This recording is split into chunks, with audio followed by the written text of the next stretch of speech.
Hello à tous, c'est Maxime. On se retrouve comme chaque mercredi à 10h dans ce podcast qui a pour vocation à éclairer et faire gamberger les entrepreneurs qui l'écoutent.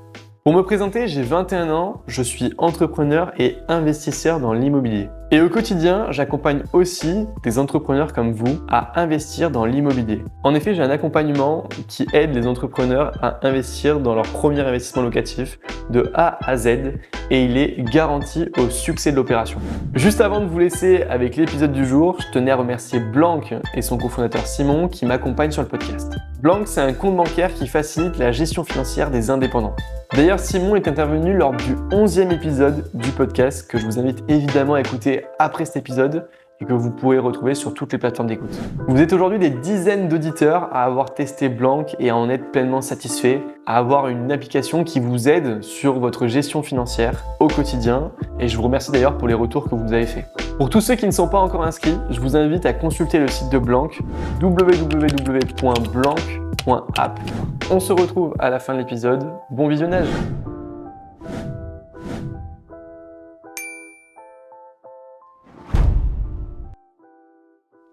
Et on se retrouve avec Mathieu. Merci Mathieu d'avoir accepté mon invitation. Merci à toi. Est-ce que tu peux te présenter simplement en quelques mots comme tu te présenterais à ta famille, à tes amis?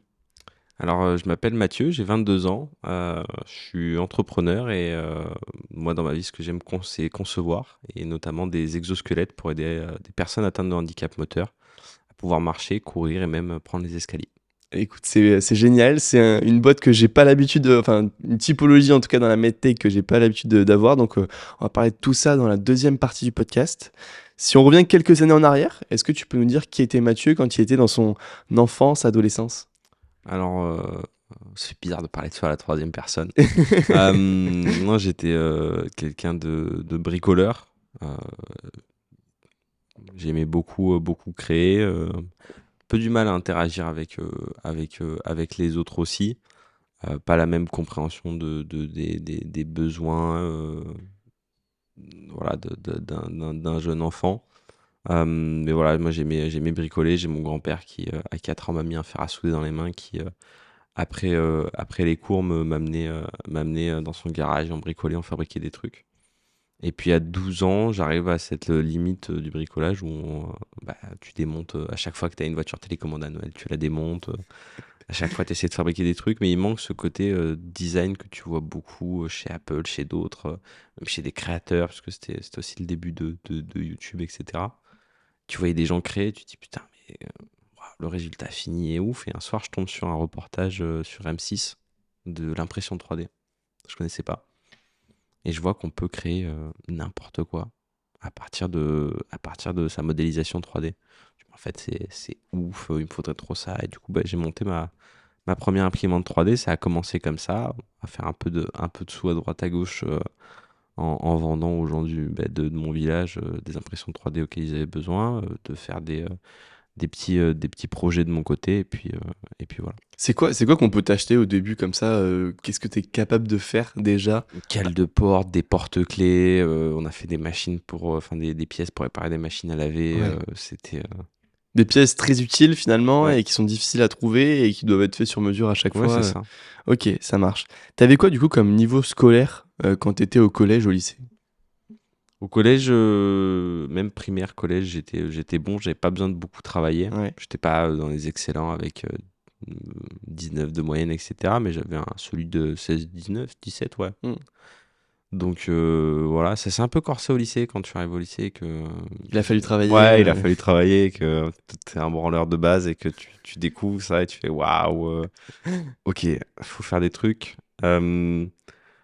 Mais ouais, après le collège a été assez facile, quoi. Ok, ça marche. T'avais des passions autres que l'imprimerie 3D Non, c'est un de mes problèmes, c'est que je fais tout à 800%. Donc Ouais. quand je m'engage dans un truc, je le fais à fond. Et ma passion, c'était vraiment voilà, de créer des trucs. Après, il y a toujours les passions qu'on a quand on est au collège, de sortir avec ses potes, de faire, Bien sûr. de faire ses premières conneries, Ouais. etc. Mais voilà, j'avais déjà l'atelier dans ma chambre avec l'imprimante 3D, etc. Et mon but, c'était de créer des trucs de plus en plus ouf avec des moteurs, avec de l'assemblage, pour voir jusqu'où ça pouvait aller. OK. Et tu avais déjà une idée du métier que tu voulais faire à cette période-là? Pas du tout, Ou pas du tout, même pas entrepreneur, genre non, tu savais pas?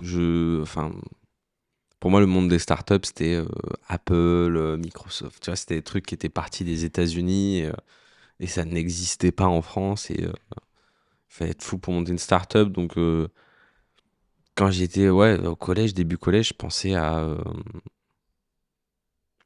rentrer dans un grand groupe, faire de l'ingénierie. Je voulais être ingénieur parce que mon grand-père était ingénieur, Non, pas forcément le métier en tête. C'est venu quand? À partir de quel moment tu t'es dit: «Ouais, je sais que je veux être entrepreneur»? Je sais pas, c'est venu un peu tout seul vers le lycée quand, j'ai pour les TPE du bac, j'ai fait cette prothèse pour mon pote, qui est amputé. J'ai fait cette prothèse de bras imprimée en 3D et cetera, puis j'ai vraiment kiffé le faire. OK, et c'est là que tu t'es dit: «Il y a peut-être moyen Il y a de». il y a un truc là-dedans à creuser, donc peut-être ingénierie, plus orienté électronique et cetera, puis terminer biomédical. Donc j'oriente un peu mes études, là-dedans, bac S et cetera. Mais Non, c'était pas encore palpable à ce ouais, moment-là? c'est pas encore palpable et puis tu sens la douille, tu te dis: «Bon, je vais faire une prépa, je vais faire une école d'ingénieur, je vais faire une prépa, j'aime pas l'école. Waouh! Ça, je vais m'envoyer 2 ans dans un truc, qui va être horrible, quoi». Mmh. Donc tu regardes d'autres trucs, tu regardes l'INSA, machin, tu es refusé de l'INSA. Donc tu dis: «Bon OK, je vais aller en IUT parce qu'au moins l'IUT, je vais faire de la pratique». Ouais. Et l'IUT, voilà, tu te fais virer et puis, c'est vraiment sur cette année de terminale que, ça s'est fait naturellement, en fait. Parce que je vendais déjà des trucs imprimés en 3D et j'ai dit, voilà, je vais monter une boîte, je vais vendre le maximum de trucs imprimés en 3D et le jour où j'ai une idée, j'ai du fric pour la lancer. Ouais. OK, bah, écoute, c'est déjà pas mal, sur ça, et j'aimerais bien que tu reviennes sur, comment à 17 ans, tu crées un bras robotisé. Donc, tu as un ami qui est amputé, c'est ça? Ouais, Et comment tu arrives à faire ça? Et c'est même tous ceux qui ont déjà essayé avec une imprimante 3D, c'est pas simple non plus, quoi. bah, c'est un ami de mes parents, en fait, Ouais, qui est, qu'on était allé voir quand on était plus petit, puis qu'on voyait une fois par an. Hem Et en fait, on discutait avec lui, je me souviens petit, lui poser la question: «Mais pourquoi tu veux pas, te faire poser une prothèse, quoi? Il y a des ouais. trucs super qui existent aujourd'hui». Il me dit: «Mais parce que voilà, j'ai eu un accident, c'était, très traumatisant et cetera. Je veux pas me faire opérer». Et c'est la phrase: «Je veux pas me faire opérer». Donc en fait, ce mec-là, qui est un mec génial, n'a pas accès à une prothèse parce qu'il a pas envie de se faire opérer, parce qu'aujourd'hui toutes les prothèses se posent via Mmh. opération. Et donc j'y ai repensé quand il fallait ce sujet de TPE de bac en fait qui est arrivé, par flemme parce que, j'aime pas écrire. C'est un truc qui est, voilà, quand j'écris un SMS, je le fais avec Siri et tout ça, j'aime pas écrire. Hem et du coup, je suis allé voir les 2 meilleurs de la classe, en première et je leur dis: «Voilà, faites l'écrit, moi je vous sors une expérience de ouf malade». Et en fait, c'est parti de cette histoire-là et de la flemme d'écrire. Et voilà, après internet, tu te renseignes, tu des gens qui te disent que tu y arriveras jamais et du coup, ça te pousse à faire encore mieux et puis, le jour de l'épreuve du bac, tu présentes, une prothèse qui fonctionne. Mmh. C'est incroyable. Et qu'est-ce qu'ils en ont pensé, ton entourage, déjà, quand, tu as lancé ce projet-là? Qu'ont pensé tes profs même qui t'ont vu faire ça? T'avais 2 types de profs, t'avais ceux qui étaient en mode, bah, OK, Ouais. puis qui étaient un peu impressionnés après et puis t'as eu un prof, qui s'appelait monsieur Kéru, qui était notre prof de physique, hem, qui m'avait dit que j'y arriverais pas, Ouais. clairement. Hem Et qui quand il a vu l'expérience, avait les larmes aux yeux et m'a dit: «Mais, pardon, Ouais. je me suis gouré, quoi». Et c'est ce côté humble qui m'a un peu, qui m'a touché, quoi, d'un mec qui est parti à la retraite l'année d'après Mmh. et qui, tu sais, qui prend le temps de venir te voir et te dire là, Bravo, comme ça. bravo. OK, pas mal. Et ouais, c'était, je sais pas, mes parents, j'en ai jamais discuté avec eux de ce qu'ils avaient pensé. Après, je pense qu'ils étaient fiers comme tous les parents, mais c'est pas quelque chose dont j'ai discuté avec eux. OK. Tu quoi comme relation avec eux? Hem, Ils ont été restaurateurs, ils le sont toujours, donc tu sais qu'à partir de avril-mai, t'as plus de parents jusqu'en Ouais. septembre. Mais ils ont toujours été là, j'ai toujours été aimé, j'ai jamais manqué de rien. Mais voilà, c'était compliqué dans les premières années parce que bah, ils travaillent beaucoup. C'est un métier difficile, la restauration. C'est un métier qui est super difficile. C'est un des plus gros restaurants du golfe de Saint-Tropez. Mm. Donc c'est 50 employés. Voilà, c'est quand même quelque chose.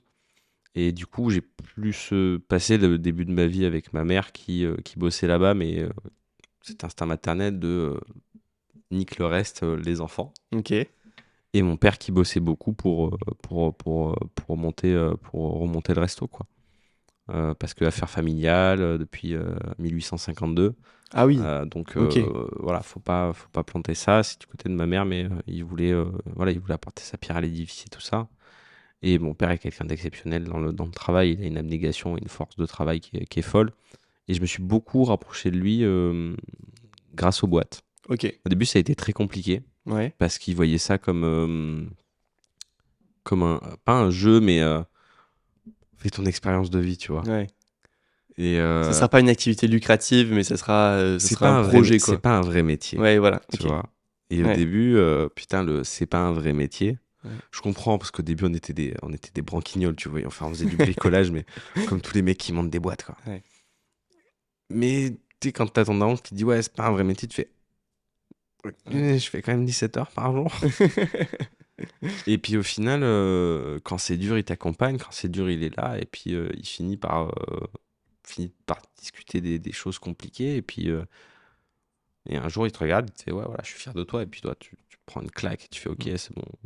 J'ai réussi ce que je voulais faire aussi. C'est bien Ouais. qu'il t'ait dit ça parce que finalement, ça amène un challenge. Le fait que ton père, finalement, non pas ne croit pas en toi, mais te met dans sa réalité à lui, où Ouais. il dit bah, ce que tu fais pour moi, c'est pas un vrai métier. Et en effet, on l'a vu beaucoup avec les youtubeurs. Au début, j'imagine que les parents des gros youtubeurs qu'on a aujourd'hui, ils les regardaient en mode mais ce que tu fais, c'est pas un vrai métier. Et ça peut être légitime parce que dans leur réalité à eux, ça ne l'était pas. Et Ouais. tu as pu le prouver et lui montrer que ça pouvait devenir un vrai métier ce que tu faisais. Ouais, je pense que ça m'a évité de péter un câble aussi parce que si tu veux, ça te remet les pieds sur terre, tu vois. Quand t'arrives, Bien sûr. tu dis, ah, on va faire ça avec machin. Il te regarde dans les yeux, il fait, c'est signé. Ouais. Bah non, pas encore. Ouais, donc c'est pas fait. Ok. Ok, d'accord. C'est parfait. Au moins, il te remet dans la réalité des choses. Ouais. Et je pense qu'il n'aurait pas été là, j'aurais pété un câble depuis très longtemps. Parce que. Tant mieux. Et puis, Il fait son rôle alors à merveille. ouais. Et puis, c'est vraiment cette figure de. Voilà, il a jamais planté une boîte, quoi. Ouais. Tu vois, il en a monté dans l'événementiel. Il a jamais planté une boîte. Bravo. Donc, pour ça, bravo. Tu montes une société qui s'appelle My3D, du coup, suite à ce projet-là. Ouais, l'année du bac. Ouais. C'est quoi My3D? My 3D, c'est déjà une première discussion avec mes parents, parce que quand tu leur expliques que l'année de ton baccalauréat, 4 mois avant, tu vas monter une boîte, si tu veux, c'était un peu. Concentre-toi sur tes études. Voilà. Bah, au moins sur le bac déjà, Ouais, c'est tu ça. vois. Sachant que tu sais pas ce que tu veux faire plus tard, concentre-toi déjà sur le bac. Et My 3D, l'idée à la base, c'est qu'il y a de plus en plus de gens qui demandent de l'impression 3D, que je sais qu'il va falloir que je finance une idée qui va me passer par là plus tard, que je vais partir pour faire une école d'ingénieur avec un UT, mais que je suis arrivé gros comme une maison, ça va pas durer très longtemps. Ouais. Et donc voilà, aujourd'hui, si t'es, mais pas aux États-Unis, hein, si t'es ni ingénieur ni médecin et que tu montes un projet dans la medtech ou dans l'ingénierie, les gens ne te financent pas.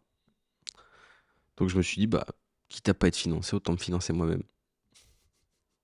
C'est pas mal, c'est déjà bien. Voilà. Et du coup, avec My3D, vous faisiez quoi exactement et comment ça s'est monté? C'est-à-dire que tu as monté ça seul, J'ai monté ça avec mon meilleur pote au Ok. début, euh, qui est parti ensuite parce que pas les mêmes aspirations.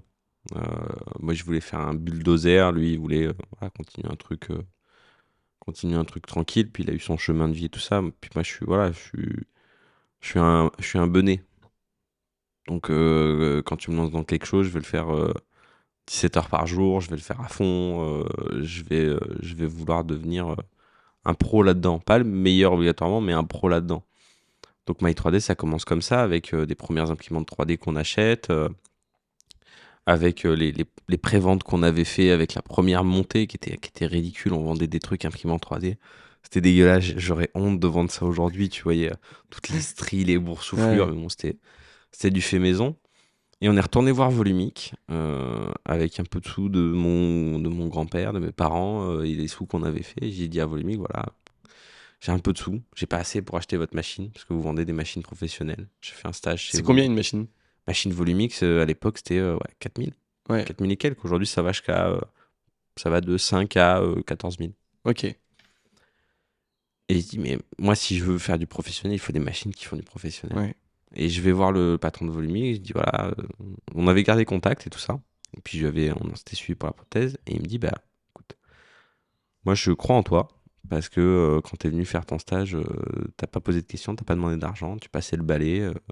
Après, on filait des câbles à faire, etc. Mais j'étais vraiment là. Quand je suis allé le voir pour le stage à 14-15 ans, je lui ai dit, je m'en fous. Mm. Tu me files un balai, je balaye les ateliers, mais je vois les gens faire et je vois comment on fait des machines de pro. Et en fait, il m'a dit, bah, moi, la machine, je te la donne pour. T'as combien là? T'as 1500 €? Ah, vas-y, prends-la. Puis il a 1500 €, il m'a filé du filament. Il m'a dit, voilà, tes filaments, tu les payes à 90 jours pour les consommables. Et maintenant, prouve-moi que j'ai pas eu tort.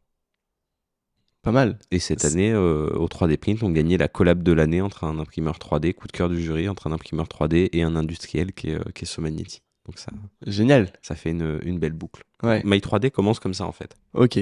Et du coup, cette aventure-là, tu recrutes directement des personnes qui vont venir t'aider? Comment ça se passe? T'es solopreneur pendant un moment? Au début, j'ai mon meilleur pote avec moi. Ouais, bien sûr. J'ai mon meilleur pote Ça avec dure moi. combien de temps cette aventure-là avec lui? Ça dure tout l'été. Ça dure parce qu'on a été immatriculé en mars, donc ça dure de mars à la fin de l'été. Ouais. Qui lui part faire ses études à Nice, moi à Lyon. Donc là, Très forcément. très compliqué. Moi, je continue à faire avancer la boîte à Lyon. De l'autre côté, il y a moins de retours, etc. Bon, bah, on se sépare en décembre. Entre-temps, j'avais mon autre meilleur pote qui faisait les allers-retours en bus tous les jours de Saint-Raphaël. Parce que nous, on était sur la prod 3D, on n'avait pas le temps de monter un site, etc. Donc, qui venait nous aider 2-3 fois par semaine à monter notre site internet.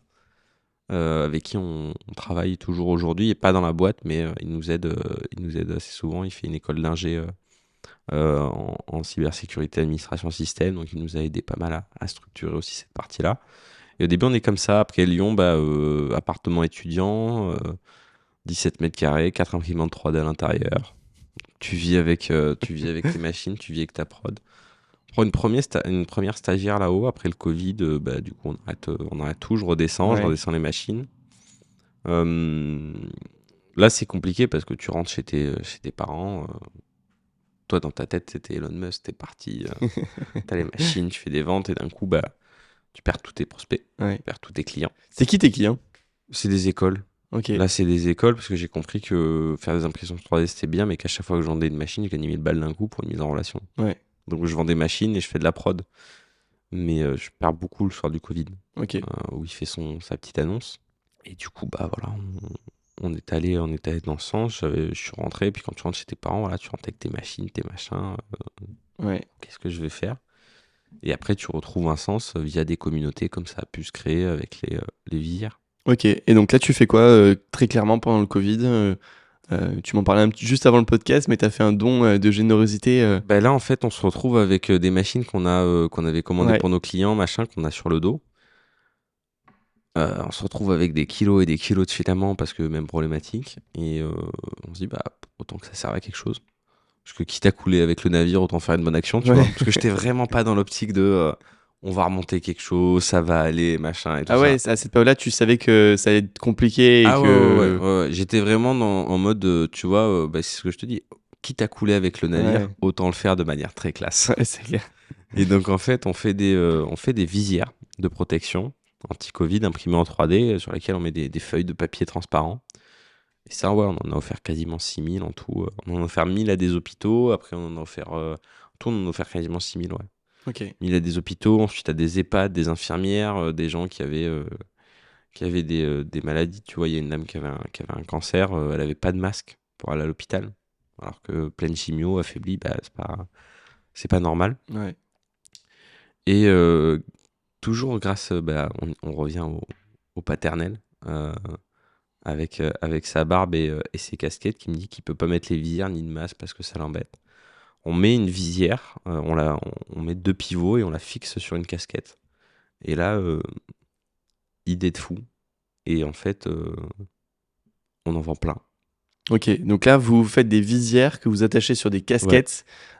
Pour qui c'est quoi la cible de ces... Des restaurants, des hôtels, des boutiques de vêtements, voilà, tous les gens qui vont accueillir du public. Ok, Et même du public, parce qu'on pouvait faire des casquettes personnalisées avec c'est génial. ton logo préféré, Ouais. etc.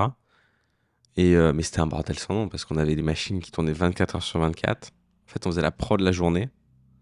On allait vendre la journée pendant que la prod tournait. Ouais. Le soir, on récupérait la prod. Et vous revendiez le lendemain. On était sur la terrasse avec les casquettes. On recevait les box de casquettes dans la journée. On les perçait à chaud, parce qu'il fallait les percer à chaud pour mettre les pivots. Parce qu'en fait, on mettait les pivots dans la casquette. Ok. Et ensuite, tu clipsais le truc. Mais tu avais les clips qui lâchaient. Vu que c'était des anciennes imprimantes 3D, des fois, le clip s'y rentrait pas parce que le plastique avait gonflé. Donc, t'étais à la taraudeuse, à la perceuse. Tu refaisais tes trous. Et Max, qui est le mec qui fait de la cybersécurité aujourd'hui, avec qui on bosse toujours, voilà, des nuits entières avec moi, avec mon petit frère, à faire des trous dans des casquettes pour le lendemain à les vendre. Ouais. Et c'était. Tu vendais ça à combien? Je crois qu'on vendait ça 25 balles. 25 balles, ouais. 25 balles et ça nous coûtait 7-8 balles. 7-8 euros, ouais. Ouais. Ok. Casquette comprise, tout, tout compris, quoi. Ok. Et avec ça, on a fait plus de 90K, quoi. Ouais, donc t'en as en 2 vendu mois. quelques-unes des Ouais, casquettes. on en a vendu mais je te dis, c'était une usine. Ouais, et j'imagine qu'en plus, quand t'as un restaurateur qui t'en commande, il t'en commande pas deux, quoi. Il t'en commande pour toute l'équipe, pour... Ouais, puis après, t'as beaucoup dans le sud de la France, ça fonctionne beaucoup par groupe. C'est des grands groupes qui rachètent des trucs, pas des grands groupes style Leclerc, etc., mais des grands groupes de la des restauration. compagnies de Voilà. restauration qui ont Compagnie de plusieurs... restauration. Donc en fait, quand le mec il voit ça et qu'il te dit, bah, j'ai 28 restaurants, bah, j'en commande pour les 28 restaurants. Ouais, donc pour tous ces serveurs, fois le nombre de serveurs, fois le nombre C'est ça. d'hôtesses, etc. Ok, donc là forcément vous avez fait un chiffre d'affaires qui était monstrueux, mais qui était que temporaire, puisqu'une fois le Covid passé, ces visières-là n'avaient plus de sens, plus d'intérêt. Mais elles ont eu, j'en ai toujours une, j'ai toujours la première qu'on a fabriquée. Génial, c'est un beau souvenir ça. Ouais, parce que je suis très dans les symboles. Ouais. Et c'est là que je me suis dit, mais en fait, c'est pas fini, il y a plein de trucs à faire, quoi. Ok. Et l'aventure n'est pas finie. Tu rebondis sur quoi et t'as quoi comme autre projet une fois que le Covid se termine?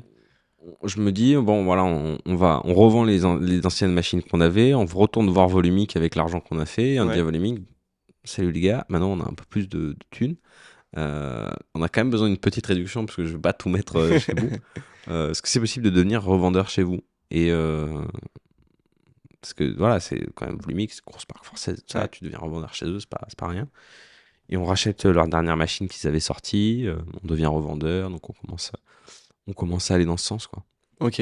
Et toujours pas d'idée d'exosquelette là. Donc là, avec My 3D, en gros, tu es revendeur de chez Volumic, donc tu contactes les écoles, tu contactes les personnes qui sont potentiellement des acquéreurs qui veulent des imprimantes 3D et tu leur vends les imprimantes 3D de Volumic. Avec des formations et tout. Ok. Et on arrive sur ce lead point où fin du Covid, du premier confinement et tout ça, t'as vendu tes casquettes en 2 mois, machin, maintenant tes parents ils viennent te voir et ils disent bon, qu'est-ce qu'on fait? Parce que t'as plus d'IUT à Lyon, tu veux pas retourner à Lyon, où est-ce qu'on va, qu'est-ce qu'on fait, quoi. Et j'ai une pote qui me parle d'une école de commerce, qui me parle de schéma. Je me dis bon, école de commerce, moi ce que j'aime c'est la partie technique, après j'ai pas vraiment la partie vente encore. Je voyais qu'il me manquait 2-3 trucs. Ça pouvait venir compléter ton profil qui était très. J'y suis vraiment allé comme ça, tech. En mode la tech, je peux m'auto-former parce que je comprends ça. La comptabilité, ça me pète les couilles. Donc autant que quelqu'un me force à apprendre ça pour que j'ai un examen. Et en fait, j'ai complètement kiffé, quoi. J'ai complètement kiffé. T'es rentré en quelle année à Schema? Première année. Première année? Première année après le premier confinement. Ok. Parce que du coup, je pouvais pas faire vu que l'IUT était technique, je pouvais pas faire j'avais pas validé la première année. Passerelle et de directement rentrer en 2e ou 3e année. Donc, je reprends depuis le début, tu refais les matières classiques, t'apprends que c'est un cursus qui est en anglais, donc tu arrives avec ton niveau d'anglais de lycéen, et puis voilà, tu te débrouilles avec, et puis en fait, je kiffe complètement, quoi. Ok. Qu'est-ce que t'aimes à Schema? Parce qu'il y a beaucoup d'auditeurs qui nous écoutent qui sont aujourd'hui étudiants, qui sont dans leur choix d'école supérieure. Qu'est-ce que t'aimes à Schema et qu'il y a potentiellement pas dans d'autres écoles, ou alors qu'il y a dans d'autres écoles, mais qu'est-ce que t'aimes vraiment toi à Schema? C'est les rencontres que tu peux y faire, en fait. Ouais. Parce que c'est des écoles de commerce, donc tu as des gens qui sont, voilà, qui sont là pour l'esbrouf, qui sont là pour faire des trucs, voilà. Puis tu as des gens qui sont là pour s'éclater. L'école de commerce, pour certains, c'est qu'un passage de 4 ans sur lequel tu peux te bourrer la gueule Ouais, c'est ça, il y en a certains. avant d'arriver en vie sup. Et puis tu rencontres des gens qui ont à peu près la même envie que toi, tu vois. Tu fais quoi dans la vie? Ah, j'ai une boîte. Oh, toi aussi. C'est quoi ton objectif? Ah, moi, je vais être à la retraite à 30 ans. Tu fais, ah putain, grave cool. Et surtout aussi au niveau des profs, parce que Somanity, ça vient d'un prof qui m'a donné la chance de pouvoir présenter ce projet et qui nous a poussé à faire ça. Et derrière, c'est des profs avec qui on a fait des contrats, c'est des profs qui nous ont présenté d'autres gens, parce que beaucoup de profs à Schema sont aussi des actifs qui ont leur boîte ou qui ont eu leur boîte, et qui du coup, quand ils te parlent et qu'ils voient que tu as une boîte, sortent du petit bullshit du cours, du PowerPoint, et viennent te voir en disant voilà, la vie elle marche comme ça maintenant. Ah, il y en a beaucoup, et moi j'ai eu la chance, grâce à Enzo, de rencontrer Philippe Chéreau, qui est juste extraordinaire dans son parcours, dans ce qui... il t'a aidé un petit peu, il t'a apporté beaucoup pour... Philippe, on a travaillé un peu ensemble. J'ai surtout travaillé avec Franck Arnold, de Schema Adventure, qui est devenu aujourd'hui Schema Entrepreneur. Mais ouais, Philippe, c'était rigolo parce que première année, j'envoie du coup, après on fait le projet d'exosquelette en cours. En juin, je me dis... On va revenir sur ce projet-là, on va bien expliquer juste après. Je vais faire un crowdfunding. J'envoie un mail à Philippe, je le connaissais pas. Je dis voilà, bonjour, monsieur Chéreau, on va faire ça, je vais faire un crowdfunding. Et là, il me démonte le truc. Je reçois une réponse mail, tu vois, mais de A à Z. C'est pas comme ça qu'il faut faire comme ça. Et moi, au début, je suis vexé dans mon ego. Tu sais, t'as monté ta boîte, tu sais pas encore son histoire à Philippe. Et voilà, aujourd'hui, tu vois, je connais son histoire. Et... Respect. Au début, tu connais pas son histoire. Du coup, t'es là en mode c'est qui lui? Qu'est-ce qu'il vient me critiquer Et en fait, tu fais le premier rendez-vous avec lui, premier rendez-vous avec Franck, et puis en fait, tu comprends que c'est des mecs. Ton ego, ils s'en battent les couilles. Voilà. Ils sont là pour que tu réussisses. Donc, et ça fait partie des rares personnes, et c'est ce qui m'a sauvé dans l'entrepreneuriat, de m'apprendre à m'entourer de personnes comme ça, qui te disent la vérité. Et Philippe, c'est un mec, il te dit la vérité. Quand t'es avec lui, tout seul dans un bureau, voilà, t'es en face de lui, il te dit la vérité. Même si ça te plaît pas, même si peu importe. Même si ça te plaît pas. C'est important ça, d'avoir des personnes comme ça qui ne te disent pas ce que tu veux entendre, mais te disent Sinon tu vas dans le mur. Sinon tu vas dans le mur. Et Franck Arnold, qui est aujourd'hui devenu un ami, qui a pris le projet, voilà, c'est des mecs qui, quand tu vas leur présenter le projet, faut remettre les choses dans leur contexte. On sort d'un projet Schema, bon, on a fait un exosquelette en 3 mois, mais il y a des améliorations à faire, et tu dis voilà, ce que font les gens pour 250 000, on va le faire pour 10 000, et puis tout le monde ira se faire foutre. Tout le monde rigole. C'est-à-dire qu'à l'époque, on appelle le CHU Nice, les mecs rigolent. On envoie des mails, les mecs nous répondent pas. Donc on est là en mode ok, personne nous prend au sérieux. Et Franck et Philippe, c'est des gens qui ont dit ok. On croit au projet. Ouais. Ok, ça marche. Est-ce que tu peux venir du coup sur le projet d'exosquelette, nous expliquer comment te vient l'idée, évidemment, et comment qu'est-ce que tu mets en place sur les premières étapes? L'idée, elle vient d'un pote à moi qui s'appelle Sébastien, qui est atteint d'une sclérose en plaques, et avec qui on discutait beaucoup. On avait discuté pour faire des releveurs de pied, etc., pour lutter contre la maladie. Puis il est beaucoup en fauteuil roulant. Et il me dit, voilà, on avait vu le film Edge of Tomorrow avec Tom Cruise. Il me dit, en fait, c'est ça qu'il me faudrait pour pouvoir remarcher. Et je dis, on connaît du monde, on va essayer de t'en acheter un. Grande gueule que je suis, j'aurais dû me taire, parce que quand j'ai vu le prix de 150 000 €, j'ai fait ok. Ce sera pas pour tout de suite. Et je lui dis, mais à ce prix-là, je t'en fabrique un, quoi. Et ça est arrivé un peu en même temps, proche de Schema, qui me disait il faut un projet entrepreneurial. Et je présente les idées à un prof et tout ça. Et puis il dit, ah, moi j'aimerais bien faire l'exosquelette. Je dis, bah, fais l'exosquelette. Je dis, ah, par contre, je veux pas faire un PowerPoint à la fin. Ouais. Le prof il me dit, ouais, mais il faut quand même un PowerPoint. Je dis, ouais, les autres qui feront un PowerPoint. Je dis, moi je vais venir avec un proto. Au début, le prof il m'a dit, mais je t'arrête complet quoi. Et puis au final, voilà, je le tenais au courant des avancées. Puis on arrivait avec un proto. J'oublierai jamais l'équipe aussi de grands fous qui m'a suivi au début, quoi. Ouais. Parce que ça pouvait super mal tourner. T'as un mec, t'es en école de commerce. T'es pas en école d'ingénieur, t'as un mec qui te regarde, dit qui veut venir dans mon équipe, on va fabriquer un exosquelette pour le projet final. Ça dépend à quelle heure de la journée ou de Ouais, la c'est nuit ça. on a cette proposition-là, mais j'avoue que ouais, c'est difficile d'être convaincu par le projet. Ça paraît tellement ambitieux au début. Et donc, qu'est-ce que tu mets en place dans les premières étapes déjà avant 3 mois sortir un prototype? Qu'est-ce que tu fais? Qui c'est que tu contactes? Comment ça se Déjà, passe? tu dors pas. Ouais. Tu dors Je pas, me tu dis ça. trouves sur Internet ce qui existe, tu l'adaptes et tu l'améliores. Ok. Voilà. Ouais, c'est assez simple Et, finalement. oui, dit comme ça, oui. Mais non, et puis c'est voilà, beaucoup de travail, beaucoup de travail. Ouais, et j'ai l'impression que dans ce que tu fais, c'est aussi beaucoup de... oui, j'imagine que tu as fait de l'imprimerie 3D pour certaines pièces, etc. Full imprimé 3D le premier. Ouais, mais il y a aussi une partie technologique. Ouais. Comment tu gères cette partie-là que tu ne maîtrises pas forcément au début? Tu t'auto-formes de plus en plus. T'as commencé à apprendre à coder vers 14-15 ans parce que Ouais. les machines 3D, il faut les programmer. Ouais, Et puis du coup, maintenant, t'apprends à faire marcher d'autres types de moteurs, etc. Et en fait, tu trouves des moteurs simples qui peuvent se piloter plus facilement, qui tiendront pas dans le temps parce que on s'en fout, mais qui pourront faire la démo. ok. Et comment ça se passe du coup? Enfin, tu vois, moi par exemple, l'exosquelette, avant qu'on en discute ensemble avec Enzo, je connaissais pas du tout. Je J'ai pas forcément dans mon entourage de personnes handicapées lourdement comme ça à qui ça pourrait servir.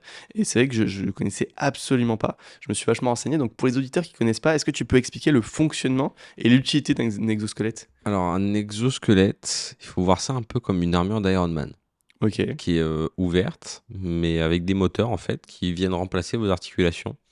Vous montez dedans en tant qu'utilisateur et ça permet à des gens qui sont en fauteuil roulant de pouvoir se verticaliser, marcher, prendre les escaliers, retrouver en somme une grande partie de liberté. ok. Et ça fonctionne avec un moteur, c'est-à-dire que c'est quelque chose qu'on recharge, c'est quelque chose qu'on...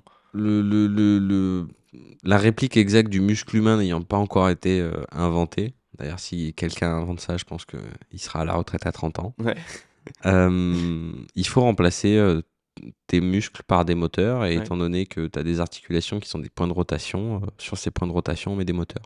Ok, Donc tu as 3 degrés de liberté au niveau de la hanche, tu as 3 moteurs au niveau de la hanche, 1 degré de liberté au niveau du genou, donc tu as un moteur au niveau du genou, et on arrive à faire les 3 degrés de liberté de la cheville avec 2 moteurs sur biellette. ok.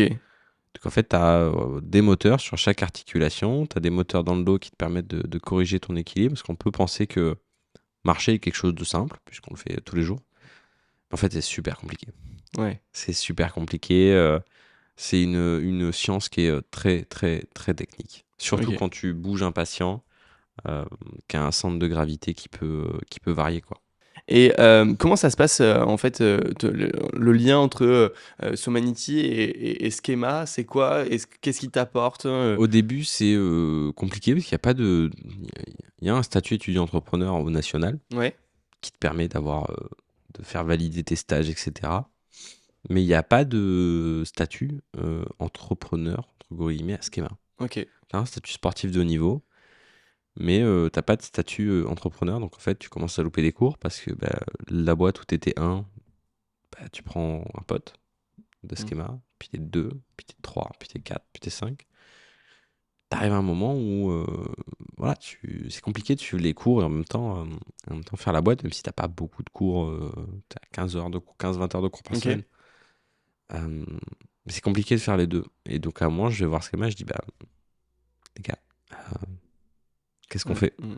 Et je vais voir Philippe Chiraud, qui me dit t'inquiète pas, je gère. Ouais. Et il a géré.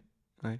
puisque il y a eu la création d'un statut étudiant-entrepreneur qui m'a permis d'avoir les mêmes caractéristiques que les sportifs de haut niveau. Ok. C'est-à-dire que tu n'as pas de limite d'absence, tu passes les examens, voilà, mais tu peux rattraper les cours d'une certaine manière, ils sont plus flexibles, ils sont plus compréhensifs. Ok. Et après, je pense que le projet fait aussi, parce qu'ils ont vu qu'on n'était pas des dropshippers, tu vois. Ouais, bien sûr. Ils ont vu que, voilà, et puis c'est pareil. Il y avait de l'innovation, il y avait de la création. Et les partenaires, quoi. Quand on a signé l'Agence spatiale européenne, je me souviens, on est toujours dans le même immeuble, sauf que maintenant on a 4 ou 5 bureaux. Avant, on en avait un, de 30 mètres carrés, avec toutes les machines et tout dedans. Et je me souviens, je rentre, je vois mes gars, je fais les gars, ça y est, quoi, on est incubé à l'Agence spatiale européenne. Ouais. Personne comprenait ce que ça voulait dire. Tout le monde voyait juste qu'on avait le tampon ESA. Ouais. Et grave stylé, c'est ce qui a fait bouger les choses aussi, quoi. Et c'est quoi l'avantage d'être incubé à l'Agence spatiale européenne? Bah déjà, t'as le tampon ESA. Ouais. C'est déjà un premier pour lever du financement, pour la crédibilité, etc. C'est déjà énorme. T'as accès à des ressources, t'as accès à des financements, à des événements, etc. Je suis monté à pitcher aux Pays-Bas. Ouais. L'exosquelette, et l'exosquelette du coup spatial aussi. Giga dinguerie, parce qu'en fait, t'arrives à l'ESA. Les mecs en face de toi, ils ont 8 doctorats chacun en physique quantique, en astrophysique neuronale, en particules noires, etc. Ouais, c'est des têtes, quoi. Ouais, c'est des tronches. C'est des giga tronches. T'as des start-upers comme toi, mais les mecs, tu vois, ils ont monté une start-up de satellites, ils sortent de SpaceX. Toi, tu sors de Schema, dans le sud de la France. Et tu discutes avec ces gens-là et tu te rends compte qu'en fait, dans le milieu du spatial, les gens sont cool. Tu vois, il n'y en a pas un qui, comme j'ai pu voir dans le milieu du médical, m'a pris plus haut ou de plus haut, quoi. Tu vois, tu rentres avec des mecs, qui disent, ouais, tu fais quoi? Bah, je fais des exosquelettes, ça permet à des astronautes d'éviter de perdre une partie de leur masse musculaire quand ils sont dans l'espace et tout ça. Mais c'est trop cool et tout. Je dis, ouais, toi, tu fais quoi? Moi, je mets c'est trop cool ton projet d'exosquelette, mais ouais, nous, on fait un truc un peu moins cool. On met des lasers sur des fusées. Ok. Je dis, mais vous faites Star Wars? Il me dit, ouais, c'est à peu près ça. Tu vois, tu fais, waouh! C'est trop bien! Ouais. Et en fait, c'est ce monde-là qui est cool, tu vois. Ok. Où tu croises des mecs de chez Blue Origin, et le soir, tu vas boire une bière avec eux. Ok. Et donc, si j'ai bien compris, il y a 2 exosquelettes aujourd'hui. Pour le spatial, donc... Le spatial est un projet qui Ouais. me tient à cœur parce que l'espace, Ouais, bien sûr. c'est un truc que tout le monde kiffe, quoi. Donc j'ai envie d'avoir un truc un jour que je vais envoyer dans l'espace. Ok. Mais c'est de la recherche qu'on fait à côté, quoi. Ouais. L'idée, c'est de pouvoir générer une gravité artificielle dans le corps de l'astronaute. Ok. Sans avoir à utiliser une centrifugeuse ou d'autres délires comme ça, en faisant croire avec la force des moteurs que tu as une constante gravitationnelle de 9,81 newtons, qui est la constante gravitationnelle terrestre. Ok, ça marche. Et après, on joue sur le système vasculaire pour faire croire à ton sang qu'il est dans le même circuit. Parce que si tu veux, ton corps, quand tu vas dans l'espace et qu'il n'y a plus de gravité, pour toi, c'est fun. Pour lui, c'est le bordel complet. Ouais, j'imagine. Il est en mode, il n'y a plus de haut, il n'y a plus de bas, il n'y a plus de sol, donc qu'est-ce que je fais? Et donc, on vient un peu réadapter ce système tout en laissant l'astronaute en apesanteur. Ouais. Parce qu'aujourd'hui, on n'a pas les moyens de faire des fusées où déjà tu vas perdre un mur sur lequel tu vas pouvoir marcher. Il faut qu'on puisse utiliser les 4 murs pour mettre plein de trucs, parce que faut mettre plein de trucs quand on va dans l'espace. Il faut gagner beaucoup d'espace, beaucoup de poids. Donc on fait ça. Mais aujourd'hui, on se focus vraiment sur le médical, quoi. Ok, c'est ta mission première, j'ai envie de dire, et c'est ce sur quoi...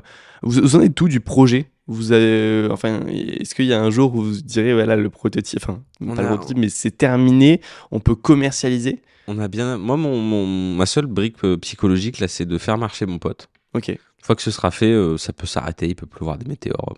Ouais. J'aurai accompli ma mission. Ok. Quand est-ce qu'il marchera, du coup, ton pote? Bah là, on va faire les premiers tests, à mon avis, cet été ou dernier trimestre 2024. Ok. On a présenté une version à Vivatech. On présente une autre version au Salon du Handicap de Antibes, normalement en novembre. Ok. On va présenter pas mal de trucs. On va réduire la taille de nos moteurs aussi. On a des gros partenariats qui vont arriver. On espère une mise sur le marché d'ici à 2028. Ok. Avec les validations médicales. Ouais. Donc le but, c'est que ce soit pris en charge par la mutuelle, prise en charge mutuelle, sécu. En fait, l'idée, c'est moins de 10 000 € en reste à charge pour le patient. Ok, ça marche. Ce qui est extraordinaire, quoi. Tu diviserais par 25 le prix actuel de... C'est surtout qu'un fauteuil roulant électrique à côté, c'est 20 000 ou entre 20 et 40 000, quoi. Oui. Donc t'es moins cher qu'un fauteuil roulant électrique, sauf que toi, tu montes les escaliers. Ouais, c'est clair. Et après, on va lancer des espèces de mini exosquelettes qui permettent de faire de la rééducation. Ouais. Donc au niveau du poignet, au niveau du genou, au niveau de la cheville, avec un seul module qui peut derrière être adapté. Ça, c'est pour les kinés, les centres de rééducation. Et l'idée, c'est de faire du cash plus rapidement, quoi. Ok, et donc ça sort dans combien de temps? Ça sort mi-2025. Ok. Parce que toujours le papa restaurateur qui t'explique qu'une boîte qui marche vraiment, c'est une boîte qui achète un truc à 5 € et qui le revend 25. Ouais. Donc c'est ce qu'il faut faire. Ben, surtout avec les problématiques d'investissement en ce moment. Ouais. Je veux dire, tu vas voir des venture capitalistes, les mecs qui te disent ok, c'est très bien ce que vous faites, quand est-ce que vous vendez? On investira quand vous vendez. Je dis mais le jour où je vends, j'ai plus besoin de vos fonds. J'ai plus besoin de vos fonds. Ouais. Et puis je vais pas aller faire un seed à 2 millions le jour où je vends. C'est le jour où je vends, je vais faire une série A, B ou C. Et puis je vous adresserai même plus la parole parce qu'en fait, les mecs ils ont de capital risque que le nom. Hein. Oui, on est d'accord. Donc voilà, après il y a des BA qui sont intéressés et tout ça, mais tu sais que si on arrive à aller sur le marché du médical, notamment avec ces mini exosquelettes. Après, la porte elle est grande ouverte pour le reste. Quoi. Déjà, je fais du CA, donc quand je vais voir les invest, je fais du CA, et puis on sera les gens qui auront mis un dispositif médical sur le marché en France sans lever de fonds, tout en autofinancement. Et ça, c'est... Et grâce à ton autre structure. Donc aujourd'hui, comment tu gères ton quotidien finalement entre le bordel. Tes deux structures, entre My3D, Somanity, et tu me parlais même d'une autre entreprise où vous êtes en réflexion, en train de potentiellement la monter. Avec des gens compétents déjà, parce que sinon tu n'y arrives pas. Ok. 3, c'est trop compliqué. Mais ouais, c'est en fait tout est relié. Ouais, ok. Dans le sens où Somanity, l'exosquelette, il faut l'imprimer en 3D. Donc, My3D. Faut un site internet et un logiciel pour piloter la boîte, donc la ligne. Quand on nous commande des exosquelettes, les premières unités, il faut les imprimer en 3D. Quand on nous commande des trucs un peu techniques sur My3D, il faut des ingénieurs. Tu vois, et tout se lie. Donc on a 3 structures juridiques, mais on a une core team qui derrière bosse sur d'autres projets. Et c'est ça qui fait la force du truc. C'est que tout le monde bosse avec tout le monde. Ok. Donc j'ai un marketeur qui peut... un jour, on a eu un gros souci sur un client. Je ne vais pas donner de nom, mais voilà, on est sur le top 5 des fabricants de voitures allemands. Ok. Et on a un gros souci, tu vois. La prod ne suit pas du tout. Et c'est un marketeur qui vient nous voir qui nous dit pourquoi vous ne faites pas ça? Et là, on est en mode mais on est trop con. Pourquoi on ne l'a pas fait avant, quoi? Et c'est ça qui donne de la force aussi. C'est d'avoir tout le monde au même endroit, de considérer tout le monde. Tu peux être stagiaire, alternant, machin. Tant qu'on voit que tu te bats comme les autres, t'es... voilà. Aujourd'hui, c'est combien de personnes dans l'équipe? Une vingtaine. Une vingtaine de personnes. Une vingtaine. Ça, c'est fou. T'es encore étudiant à Schema et t'as déjà 20 salariés qui travaillent et qui bossent sur toi dans tes boîtes. T'es seul associé aujourd'hui sur l'ensemble de tes projets. C'est dingue quand même. C'est déjà une première étape dans la réussite d'un beau parcours entrepreneurial. Ouais, mais tu t'en rends pas compte quand t'es dedans. Ouais. Parce que... Pour toi, c'est normal. C'est pas normal parce que c'est difficile. Mais t'as la tête dans le guidon, tu vois. Donc c'est pareil... Quand tu sors ton premier prototype d'exosquelette qui marche tout seul, tu vois, t'es en mode ouais. Puis tu fais rentrer un mec qui est pas dans la boîte là-dedans, qui vient nous rendre visite ce jour-là, qui regarde le truc, il fait mais waouh, vous êtes des fous. À Vivatex, pareil, t'as ce ressentiment où t'es un peu placé, tu vois, t'es replacé. T'as des mecs qui fabriquent des exosquelettes, pas dans le même domaine que nous, mais qui font de l'industriel, mais qui ont des budgets de fonctionnement à des dizaines de millions d'euros, de dollars, qui viennent te voir, qui disent ok, vous avez fait ça avec combien? Puis tu là, tu vois, on a fait ça avec moins de 250 000 balles. Le mec, il te regarde, il fait non. C'est pas possible. C'est pas possible, arrête de mentir, quoi. Dis-nous combien t'as cramé, quoi. Tu dis, moins de 250 000 balles, ça a l'air compris. Et là, tu réalises que ouais, tu es en train de fuck up une partie de l'ingénierie, quoi. Ok. Et c'est quoi le secret? Se donner à 100% et avoir des gens qui sont passionnés. Tu vois, genre, quand je recrute un ingénieur, si le mec il me dit bah chez moi, je bricole des trucs, vas-y, viens. Si le mec il est en école d'ingé, il me dit ouais, je fais Polytechnique. Là, par contre, l'électronique ce n'est pas pour moi. Ouais. Dégage. Ouais. Tu préfères quelqu'un qui est passionné par ce qu'il fait, qui a les compétences et qui apprendra et qui sera résilient en fait finalement dans Ouais, son projet, c'est ça. que quelqu'un qui a, C'est quelqu'un de résilient. qui a le diplôme quoi. C'est super important d'avoir des gens résilients. Ouais. Tu vois, on a un de nos meilleurs ingés dans la boîte. Le mec, il vient d'avoir 18 ans. 19 Ok. ans. Le mec, il est sorti de l'école, schéma scolaire classique, il en est sorti, ça lui plaisait pas. Il a fait 42, donc école de développement informatique, mais pas lié avec l'exosquelette. On change de motoriste il y a un an. On passe chez Maxon, qui sont des fabricants suisses. Mais galère à intégrer les moteurs, parce que là, on passe pas sur des moteurs achetés sur Internet à 200 balles. Tu passes sur des moteurs à 6000 balles le moteur. Ok. Une grosse boîte d'ingénierie française achète les mêmes moteurs en même temps. Et pour faire la vanne, je regarde la commerciale, je parie qu'on les tape au niveau de l'intégration. Et on les a tapés, quoi. Parce que le gamin de 19 ans, il a fait ça en 2 semaines. À côté, ils ont mis 2 mois. Parce que c'est des mecs qui sont ouais, résilients et c'est des mecs qui dorment pas. C'est des mecs tant que. Voilà, il faut que pas exactement le projet réussisse, mais il faut qu'il y ait une certaine ferveur, tu vois. Ok. Moi j'aime souvent quand on me demande de faire des conférences sur l'entrepreneuriat et tout ça, je commence avec Scratch de l'âge de glace Ouais.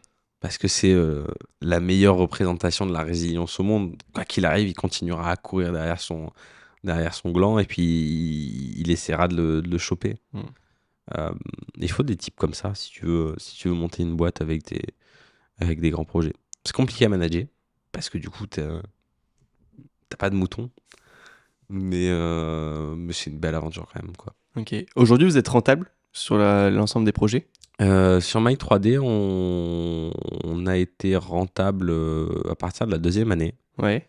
On l'a pas été l'année dernière parce que on a quadruplé les investissements sur l'exosquelette Ok. avant de séparer en fait les deux structures juridiques. Donc si tu veux, c'était un bordel sans nom. Mais ouais, l'année prochaine, on va être rentable puisqu'on a diminué de 75% nos dépenses et on a déjà fait le chiffre d'affaires l'année dernière. Ok, donc forcément, ça va bien tracter. Sur le projet de logiciel, on a déjà fait de la prévente, donc on va être rentable aussi.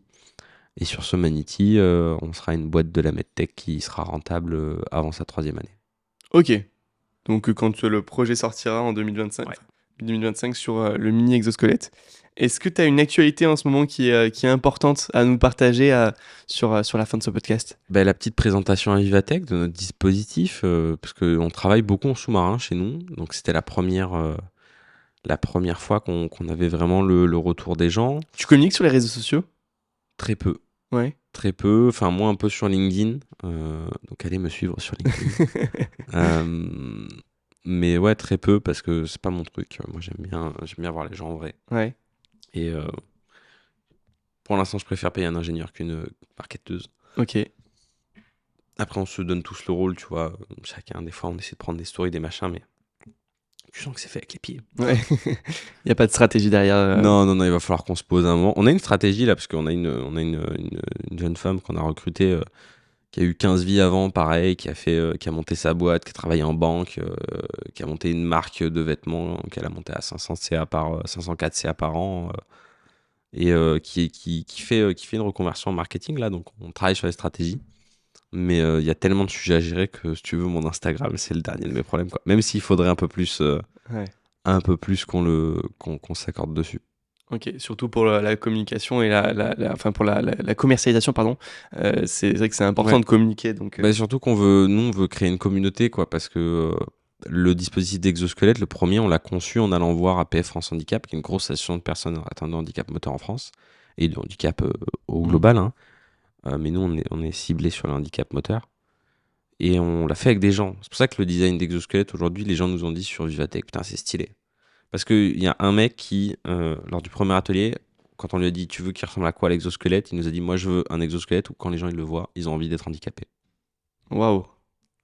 Ça me met encore des frissons. Ouais, bien sûr. Parce que la phrase, elle est folle. Ouais.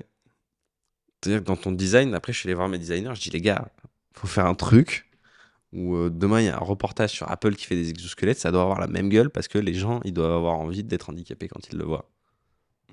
Et c'est ouf. Ouais. Et c'est en faisant des choses avec les gens que déjà, tu te plantes pas sur ton marché. Parce qu'aujourd'hui, il y a trop de boîtes qui foncent dans le tas sans demander l'avis à leurs clients. Donc ça, c'est un truc très français de développer. Faut innover. Ouais, c'est clair. Faut innover. C'est clair. Et au final, tu te rends compte que ton innovation, personne va te lâcher. Parce qu'elle n'est pas adaptée à ton marché. Et c'est ce que les Américains ont compris.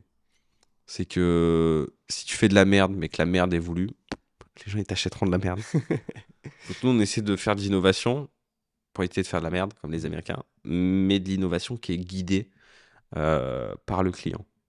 Parce que c'est avant tout un projet humain. C'est avant tout un projet qui est fait pour les gens.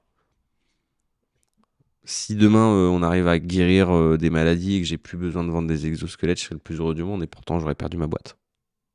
C'est beau. Mais je m'en fous. Ouais. On fait ça pour aller plus loin, pour faire chier les gens aussi dans le médical, parce que si tu veux, tu as des conventions qui sont appliquées. Le médical est cher parce que c'est une grosse mafia, parce que tout le monde est cher, donc au final, personne baisse ses prix, ça arrange tout le monde. Moi, je m'en bats les couilles. On est là pour disrupter, on est là pour casser des codes. Donc, au final, si on a fait marcher quelques personnes et qu'on a changé leur vie, et qu'en plus de ça, on a cassé les couilles à des grosses institutions, tant mieux. Tant mieux.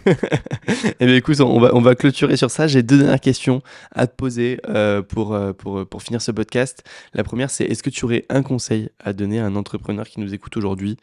Un conseil qui, toi, t'a impacté? Ce serait de dire, je base toujours ça sur l'abnégation, parce que si tu veux, les conseils, ça dépend vraiment de chacun. Et puis des fois, il ne faut pas écouter les conseils qu'on vous donne. Ça, c'est le premier conseil. Sauf ceux de Philippe Chiro. Sauf ceux de Philippe Chiro. Et de Franck Arnold. Bien sûr. Mais ouais, c'est de faire preuve d'abnégation et de se dire quand c'est pas facile que de toute façon, t'es le seul à pouvoir le faire. Donc, remonte tes manches, parce que si tu le fais pas, personne le fera. C'est vrai, super. Merci, c'est cohérent avec ton parcours, avec tout ce que tu as dit juste avant, donc merci pour ce conseil. Où est-ce qu'on peut te retrouver si on veut échanger avec toi et sur l'ensemble des sujets qu'on a évoqués ensemble dans le podcast? Alors, vous pouvez me contacter via les pages contact de site my3d.fr ou somanity.com, ou après vous pouvez me trouver sur LinkedIn, Mathieu Mérian. Alors, j'ai ma tête de con avec mon costume et vous pouvez me suivre, et non, je suis assez réactif sur les messages, donc n'hésitez pas. Allez, super. Merci Mathieu. Merci à toi. J'espère que l'interview vous a plu. N'hésitez pas à vous abonner à la chaîne YouTube, à partager, à commenter. Et on se retrouve mercredi prochain à 10h pour un nouvel épisode.